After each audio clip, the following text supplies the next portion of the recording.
Então, muito bem. Então, deontologia, aquilo que é pragmático, que é útil. Teleologia, aquilo que tem uma finalidade, os fins justificam os meios. Axiologia, aquilo que é uma teoria de valor, valores morais.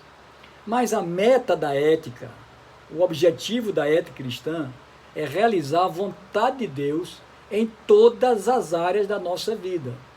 Então, nossa ética não pode ser apoiada em qualquer outra autoridade que não seja a Bíblia Sagrada, e não na filosofia ou no achismo teológico. Eu coloquei achismo entre parênteses, entre aspas, para você entender. Então, a ética se relaciona com a filosofia. O que a filosofia busca?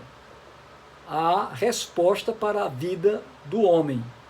Mas a filosofia não é suficiente, pois ela é centrada no homem, ela é antropocêntrica, e nós devemos buscar uma filosofia que seja divina. E qual é a filosofia divina? A revelação de Deus para os nossos corações através da Bíblia Sagrada. Outro sim é a sociologia, que a ética está em busca da causa motora ou motriz que leva as pessoas a se posicionarem em qualquer questão. A sociologia revela o meio em que o homem vive, seus hábitos, seus costumes, suas tradições, sua visão de mundo. Então, sempre encontraremos neste campo suporte para soluções à luz do que se vê, sente ou se pratica. Então, assim como a filosofia não responde à questão cristã, a sociologia ela vai buscar as causas que levam as pessoas a se posicionarem. Por que a pessoa é contra o aborto? Por que a pessoa é contra o homossexualismo? Por que a pessoa é a favor do aborto? Por que a pessoa é a favor do homossexualismo? A sociologia vai revelar o meio que o homem vive, definindo seus papéis, seus hábitos, seus costumes, suas tradições e a sua visão de mundo. E aí você vai pegar a ética cristã e você vai aplicar a sociologia e vai descobrir que a ética cristã é superior à sociologia. A ética cristã também busca a psicologia, porque a psicologia vai refletir o quê? O interior da alma e os comportamentos da conduta humana. Como é que o homem se comporta sozinho, com quanto indivíduo? Como é que o homem se comporta em coletividade, numa sala de aula presencial, numa rua com a vizinhança, na família, no trabalho? Então, a ética cristã busca, na psicologia, estas observações da alma para refletir o comportamento da conduta humana, baseado na Escritura. E a teologia é mais a revelação de Deus para nós. Você está vendo teologia bíblica do Antigo Testamento, você vai perceber que a nossa abordagem será mais teológica do que filosófica, porque cabe a nós usarmos bem esta matéria para que tenhamos respaldo bíblico para questões contemporâneas. Por exemplo, homossexualismo, que é moda hoje. Hoje é muita moda. A lei ampara o homossexualismo. A homossexualidade é amparada pelo Supremo Tribunal Federal, pela Justiça e pela mídia. E você se referir a um homossexual de maneira pejorativa, você será classificado como homofóbico e pode responder um processo. Você, como cristão, não deve usar de nenhuma palavra pejorativa para humilhar um ser humano que escolheu viver conforme o mundo.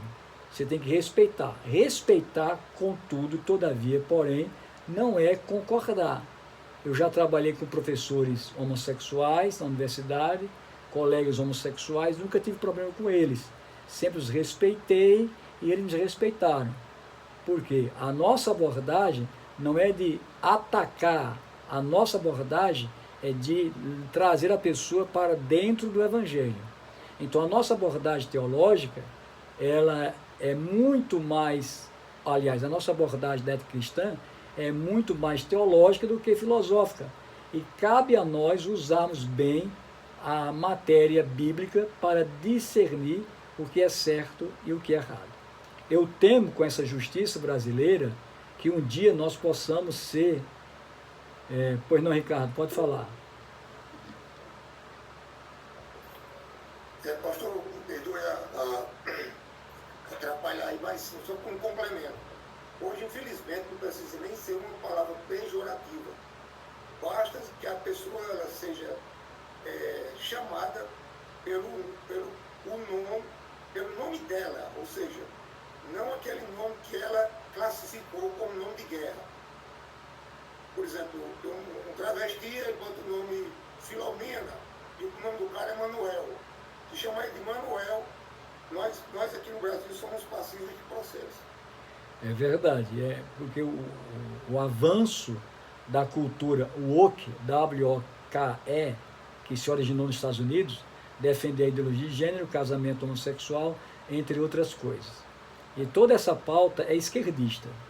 A gente evita falar muito de política, mas acaba caindo no mesmo lugar comum. Toda essa pauta é esquerdista, sexista, esquerdista.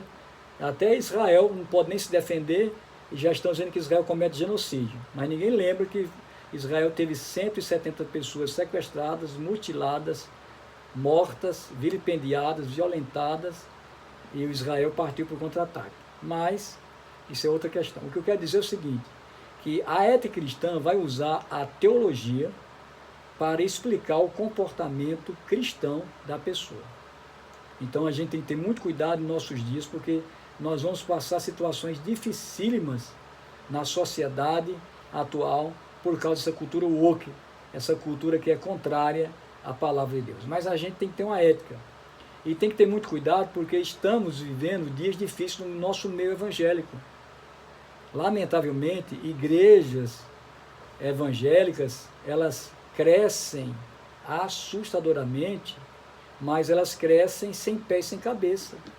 A pessoa aluga uma garagem, compra um púlpito, compra cadeira, compra microfone, uma caixa de som, sai de uma igreja adequada, correta, funda um ministério particular e aí vive de qualquer maneira. Isso é errado. Tem a liberdade de fazer isso, mas é errado. Então a ética cristã, ela trata isso aí. Outra coisa, tem pastor que só pensa em dinheiro, só pensa em pedir dinheiro, só pensa em enriquecer-se de maneira ilícita, não disciplina, não corrige, não pastoreia, não cuida. É falta de ética cristã também, porque estão visando somente o dinheiro, certo? Então a gente vive também nessa luta, essa dificuldade, mal do mundo no nosso meio. Então, o que acontece que eu estou dizendo aqui? Qual é a crise da ética cristã? Está em nossas mãos o antagonismo. Que antagonismo é esse? Entre falar e viver. O meio evangélico hoje, o Brasil chegou a 29,8% de evangélicos no Brasil. Eu disse na aula anterior e repito nessa aula de hoje. Se você passar uma peneira, talvez não fique 9%. 20% é jogado como casca e palha. Lamentavelmente, eu estou dizendo isso, claro que eu estou usando um achismo, mas é baseado no que eu vejo, onde eu ando, eu viajo muito, eu prego evangelho em muitas cidades, em muitos lugares, e eu vejo isso. Olha, por exemplo, vou dar um exemplo para você da minha igreja. Eu conversei com a juventude da igreja, e eu disse, você conhece algum jovem de outra igreja evangélica que vai para o São João? Todos eles levantaram a mão, que conhecem pessoas que vão para São João, que participam de São João. O que é que um cristão vai ver no São João? Não é ambiente para ele. Aquele ambiente de prostituição, homossexualidade, drogas ilícitas, danças sensuais. Quem vai para São João vai pensando em sexo. Quem é solteiro pensa em sexo. Quem é casado, um homem casado leva sua mulher bonita para uma festa de São João, é um tolo, porque os outros homens vão dar em cima dela. E vice-versa. É um ambiente que não dá pra gente, não dá pra gente. A gente tem que respeitar, mas não concordar. Agora, aqui em Patos, tem muita igreja evangélica que libera os jovens e adultos para participar da festa junina. Na nossa igreja, quem for para a festa junina será disciplinado a bem da conduta ética do cristianismo. Entendeu? Sem contar que é uma festa com um Deus pagão. Para um Deus pagão, exatamente. E se João Batista voltasse dentre os mortos para visitar a cidade de Patos, e o sertão da Paraíba, e o sertão do Rio Grande do Norte, o sertão do Pernambuco, e o sertão do Ceará, ia denunciar os pecados cometidos pelas pessoas que se dizem cristãs. abre aspas, fecha aspas. Então, um negócio sério que a gente está vendo isso crescendo. Eu conversei com alguns pastores.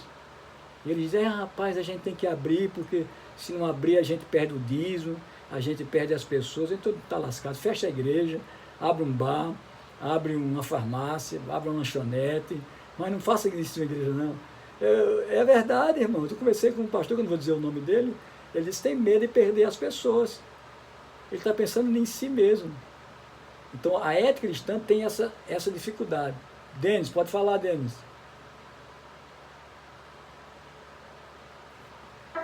O pastor Aniele falando isso tudo aí, eu estava vendo aqui algumas igrejas pesquisando em relação a isso aí.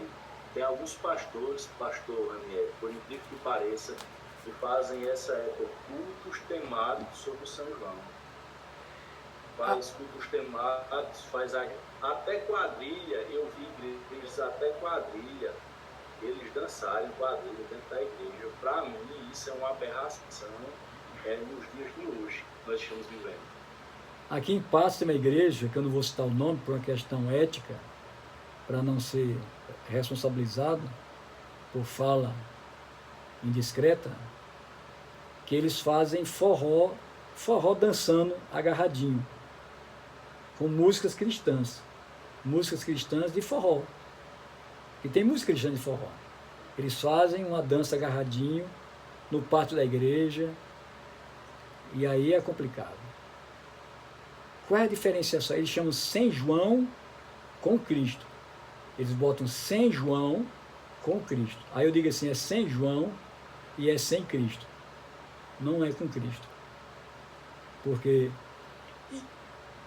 seja sincero, se gosta do mundo, volte para lá. É melhor ir para o inferno sincero, ir para o inferno com sinceridade, do que não ir para o inferno na falsidade.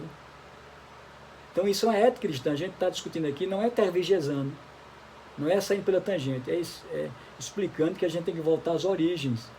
O povo de Deus, no primeiro século, não frequentava Coliseu Romano, só ia lá quando ia ser desbagaçado pelos gladiadores e leões e tigres, não frequentava circo, não frequentava teatro, porque o teatro naquela época, mulher não fazia parte, para uma mulher fazer um papel, para uma peça tivesse uma mulher, o homem fazia o papel de mulher, os afeminados. A Grécia Antiga era afeminada, a Roma Antiga era afeminada, os homens eram homossexuais, tanto da elite como da escravidão.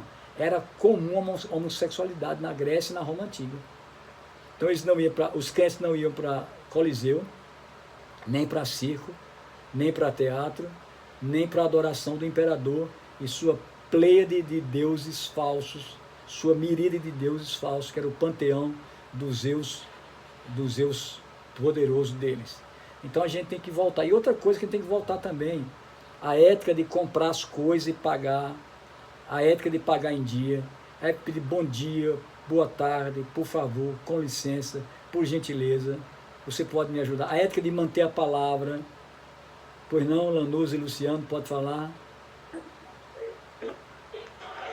Pastor Ranieri falou aí a respeito de boa parte da elite, tanto na Grécia quanto em Roma, eram pessoas homossexuais. Aí a pergunta que eu queria fazer ao pastor Ranieri, toda vez com informação, também não sei se procede, se no caso a maioria dos imperadores, já que o pastor Ranieri trata aí da elite, a maioria dos imperadores, dessa informação, procede que a maioria deles foram também homossexuais? É você, pastor, pela história? Sim, com certeza. A maioria dos Césares eram homossexuais. A maioria, não todos, mas a maioria homossexual.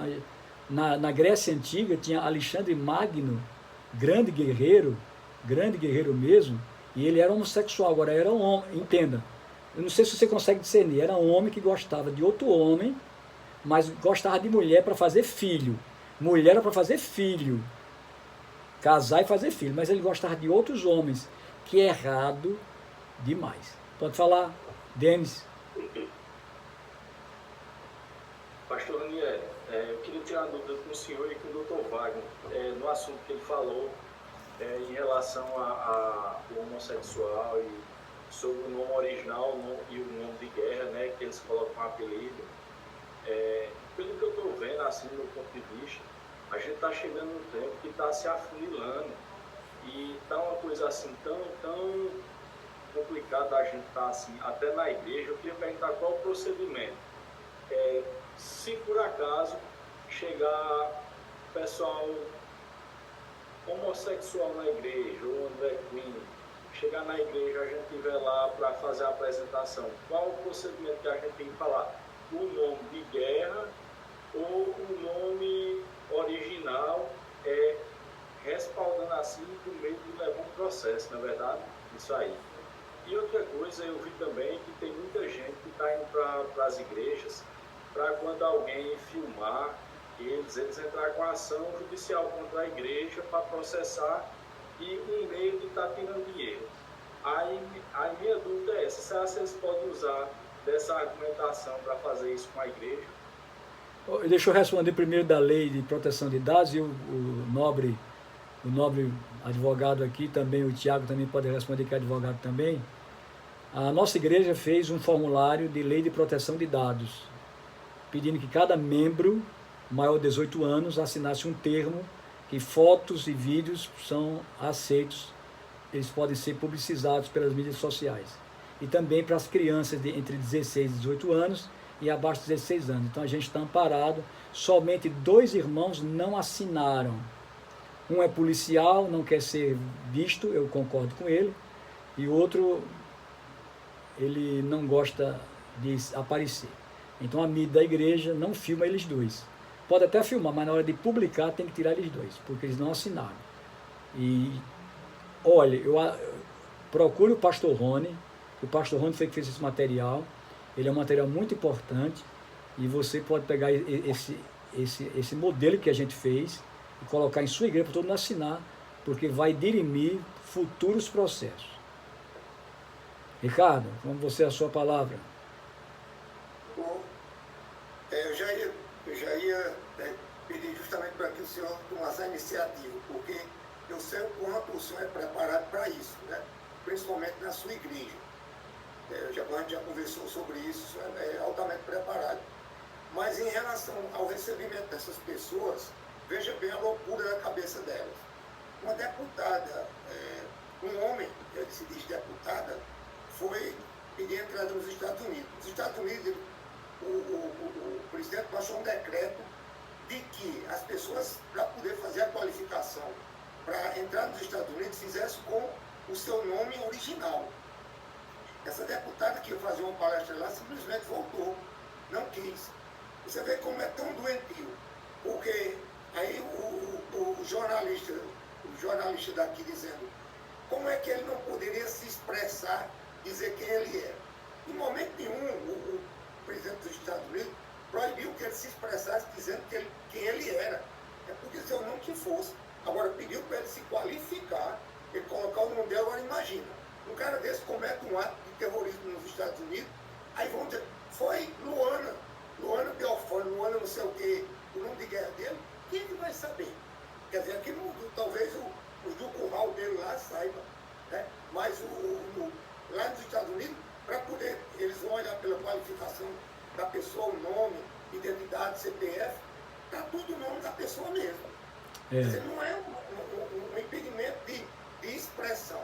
Então, o que eu aconselho quando a pessoa dessa chegar da igreja, tratar ele, fulano de tal.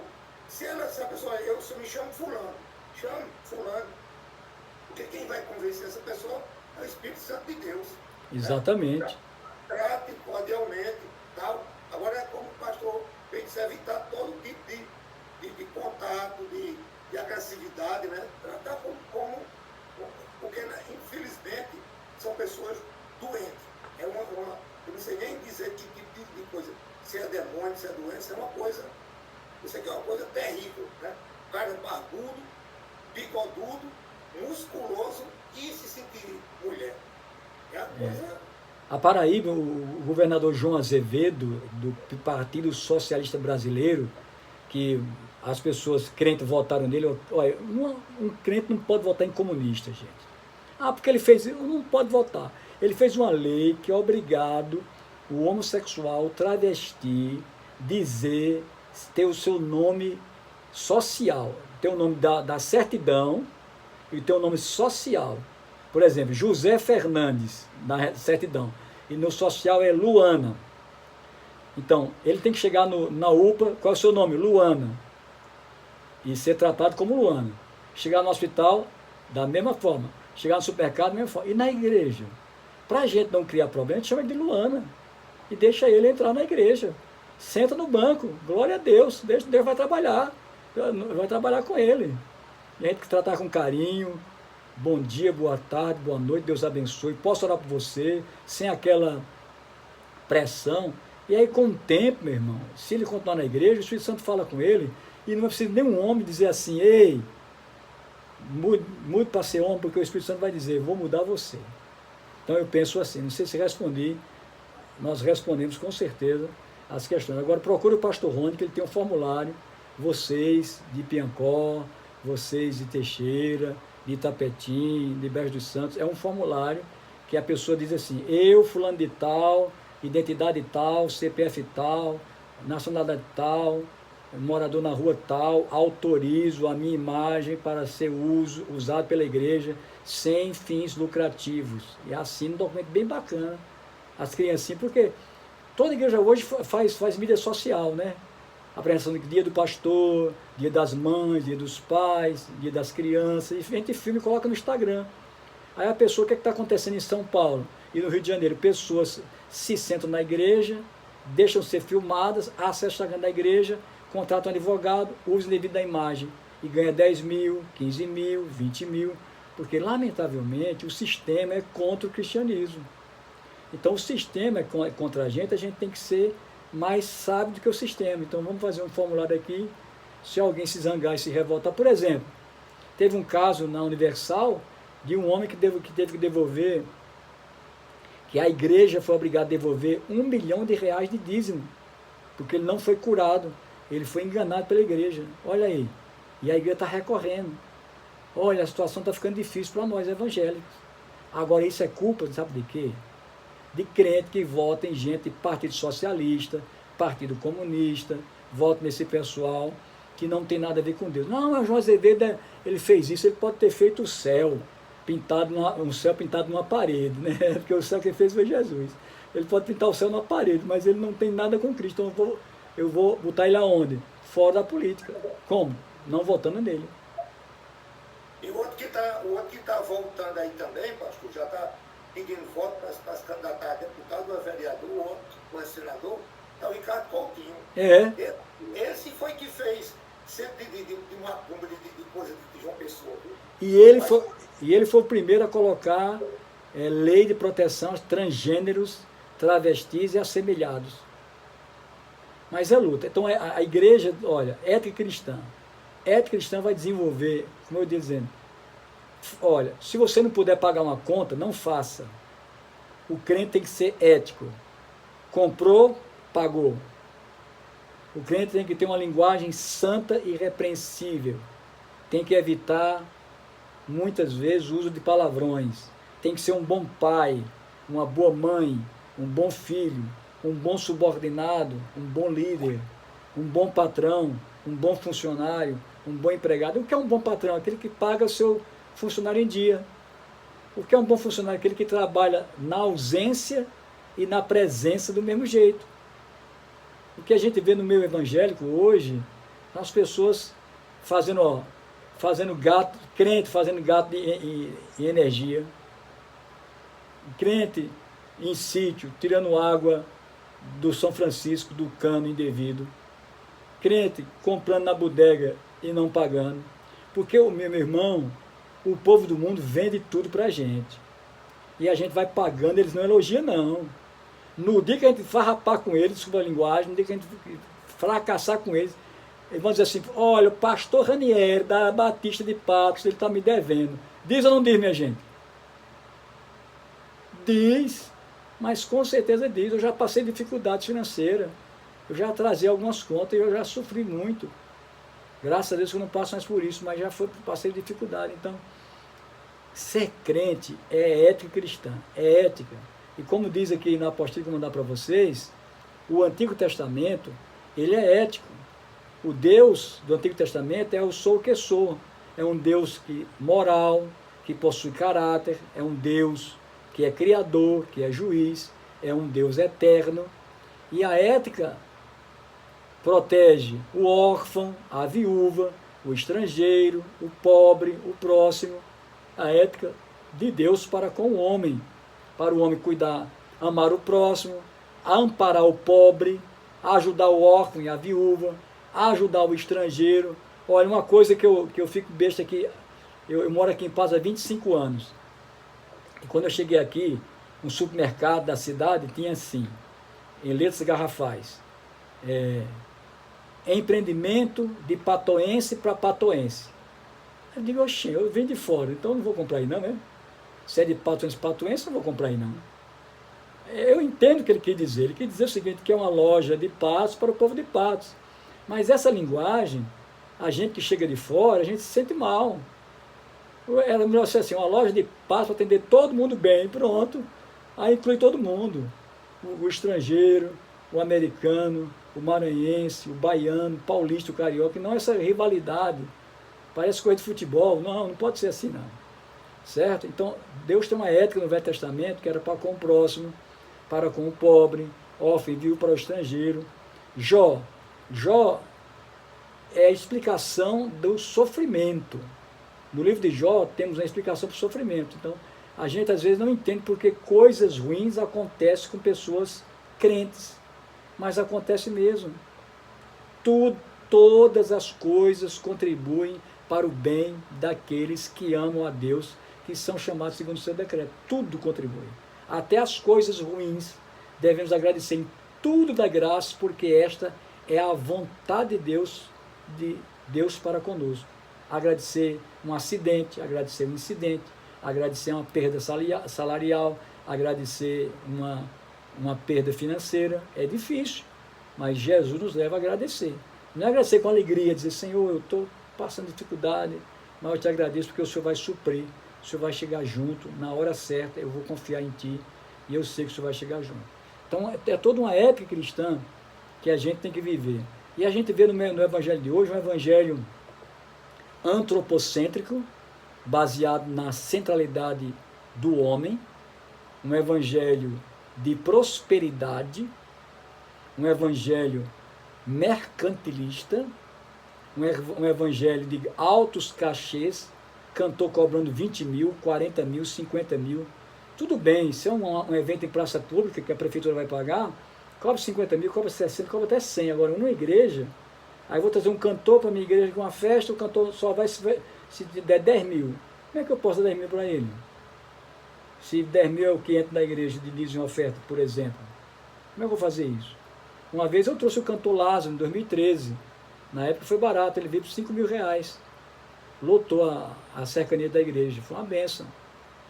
Ele estava no começo do auge dele. Mas, claro que você deve convidar um pregador, um cantor, e pagar as passagens, pagar almoço, janta, um hotel. Isso é justo. Para dar uma oferta, mas estipular valor. Então o Evangelho hoje está frontalmente contra as Escrituras Sagradas. Frontalmente contra a palavra de Deus. E aí esses 29,8% no Brasil de evangélicos, se cair numa peneira, fica 9%. Que ainda tem pastor sério na face da terra, ainda tem crente sério, que busca a vontade de Deus. Essa época é muito difícil para você que tem filho em escola, né? Obriga a sua criança a participar de quadrilha, participar de forró. É muito triste isso. E tem pais evangélicos que colocam a criança lá. Criei meus filhos em Patos, estou aqui há 25 anos, nunca foram a quadrilha, nunca foram a nada de escola. E eu dizia assim, é Constituição Federal, tem que respeitar a religião dos meus filhos, eu sou evangélico, sou pastor, tem que respeitar. Brigava muito com o finado pastor Bonifácio, e ele, não, mas porque tem que agradar, você agrada, que é dono de escola, eu sou cliente da escola, não posso estar agradando. Carlos André, pode falar? Então, pastor, a gente também está fazendo um estudo aqui sobre ética na igreja aqui. Aí semana passada rolou um assunto desse tipo aí, que a menina perdeu alguns pontos na matéria porque ela não quis dançar na quadrilha. Teve um caso desse aqui em Itapetú. Pois ela está errada. Por exemplo, vamos dar um exemplo. Segundo a lei, o professor evangélico que trabalha na escola deve fazer a festa junina, porque ele é funcionário, mas ele não deve participar do dia, ele pode até ficar de longe. Agora, o aluno que é cliente, o cliente é o pai e a mãe, que é de uma religião diferente, a direção da escola não pode subtrair pontos de atividade, porque não é atividade escolar, é atividade extracurricular, e mexe com religiosidade. Então, oriente esse pai, essa mãe, para ir na direção, conversar com carinho. Se a direção engrossar, tem 2 advogados bons aqui que podem entrar na justiça e ganhar um bom dinheiro dessa escola. Porque não pode fazer isso. Não pode fazer isso. Professor, eu dando uma olhada aqui, eu estou dando umas estudadas de vez em quando para concurso, e sobre essa questão, os pais também têm que chegar, mediante prévio requerimento, tem que chegar para eles, entregar esse documento, avisar, né, que é da religião e ele não permite, e não ter prejuízo de dados, de outra prova, e serem marcadas essas avaliações. Se tiver alguma avaliação, no dia que ela, por exemplo, vai ter uma festa na escola, meu filho não vai, aí essa habilidade já é remarcada para outro dia, e ela não perde ponto por isso. Exatamente, o aviso prévio é importante. Está aqui o Ricardo Wagner colocando aqui, de acordo com a nossa Constituição Federal, é inviolável liberdade de consciência e de crença. Ninguém será privado de direitos por motivo de crença religiosa ou de convicção filosófica ou política. Na prática, tendo como exemplo as festas juninas escolares, significa que nem estudante evangélico pode ser obrigado a participar dos festejos. Está aí explicado por A mais B com a nossa Constituição. Então, é uma questão de fórum íntimo. E é até filosofia, até política. A pessoa, eu não quero participar. Pronto. Vamos dar um exemplo. A pessoa é muçulmana. É muçulmano, está no Brasil, está em Teixeira. A sua criança está na escola. Não, eu sou muçulmano, ele não vai participar. Eu sou evangélico, não vai participar. Eu sou um bandista participa. Mas não, vamos dar exemplo de uma teosofia, uns espíritos bem malucos, teosofistas. Meu filho não vai participar. E tem que respeitar. A ética cristã, agora como a Ivanildo colocou, entrou na escola, já avisa logo. Já escreve o documento, já documenta. Olha, gente, deixa eu dizer uma coisa para vocês. Os advogados aqui vão entender o que eu vou falar. Hoje em dia o que vale é documento preto no branco. Assinado. É o que vale. Porque uma palavra sua contra a minha palavra pode gerar conflito e pode não ser provado. Entenderam? Essa não, quem está falando aqui, a gente está gravado, tem como a gente dizer que estava certo ou errado. Mas 2 pessoas em conflito, conversando uma com a outra, um diz você é feio, você é burro, para descobrir quem foi que disse quem é burro e quem é feio vai ser difícil. Mas escrito na mão, documento, com a lei, aí vai longe. Carlos André.